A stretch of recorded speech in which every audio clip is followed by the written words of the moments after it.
part 2. So, this warm weather, I don't know.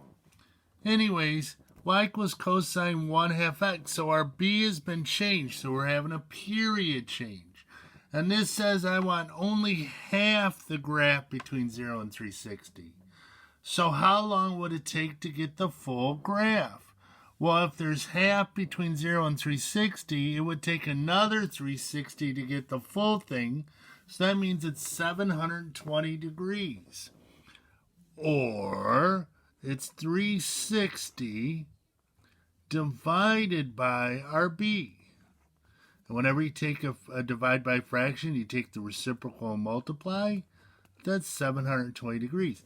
Now, the bigger your period, you might want to make your 1 smaller, so it shrinks it. Or the smaller your period, the bigger you might want to make your 1 to kind of stretch a little bit. So we'll do 1, -1. So 3 of those is 180, about right here. Now, to find out our divisions, every 4, something important happens to keep it looking the same way. So, let's see, 1/4 of 720. Oh, that's 180. So every 180, we got some important. So kind of estimate, that'd be 360. Another 180, that'd be 540. Another 180, that would be 720. Now remember, cosine starts at 1, goes to 0, then -1, then 0. Kind of looks like a jumping rope. That's how I kind of see it, a jump rope. Then you just curve it. Oh, mercy. Curve it. There we go. Now, if they said draw 2 of them, then you'd have to go to 1440. Just keep going. Whee! So sine 4x. The period would be 360 divided by 4, which is, let's see, 90. So my whole hill and valley is graphed between 0 and 90 degrees. So I want 4 of them between 0 and 360 if I wanted to draw all 4. Then 1/4 of 90 is, let's see, 22.5. So every 22.5 degrees, something important happens. So I might want to make my 1 a little bit bigger so I have a little bit more room to work with. 3 of those is 180, so 1, 2, 3, okay, 180. So notice this is a lot longer than this because I made my 1 bigger. Maybe a little bit too big. But then we have 90. And then I'm going to break it up every 22.5. So it'd be 45.